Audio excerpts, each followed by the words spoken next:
I was working on this bike I found in the trash and trying to get it going for, just keep it out of the dump, right?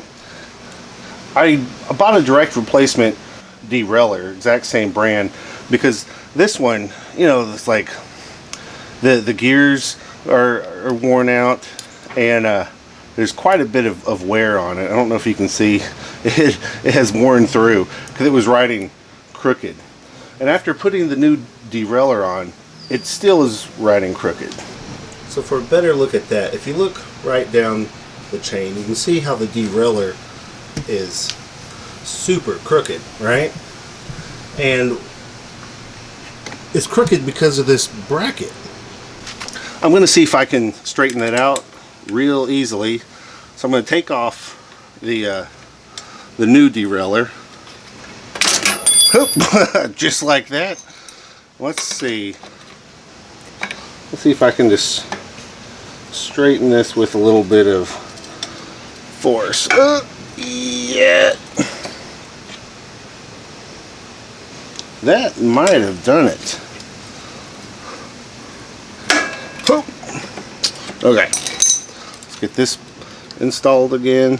Alright, so now with that vent where it looks more straight, let's see if we can reinstall this.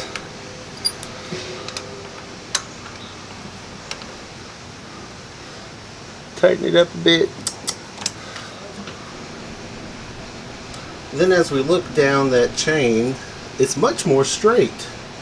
Point is, if your derailleur's crooked, it might not be your derailleur. I think it was a good choice to replace this worn out one, but this plate here for the direct mount derailleur was was wrong, and this bike was really treated pretty roughly.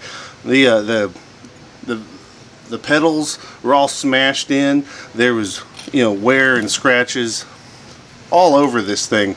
So the kid who owned this bike, he'd just throw it down or whatever. So if your derailleur's crooked, try looking at the plate that it mounts to. See if you can straighten that up before it self-destructs and grinds itself into pieces like this one. So I'm pretty sure that loud popping noise you heard was me bending the axle. So don't straighten it out with it connected. Let me show you. So if I pump this thing up, do you see that little wobbliness? Let's get a different angle. You see that wobble? Uh-oh. I think I did that. I think the way to do this is to just go ahead and take this hanger bracket off.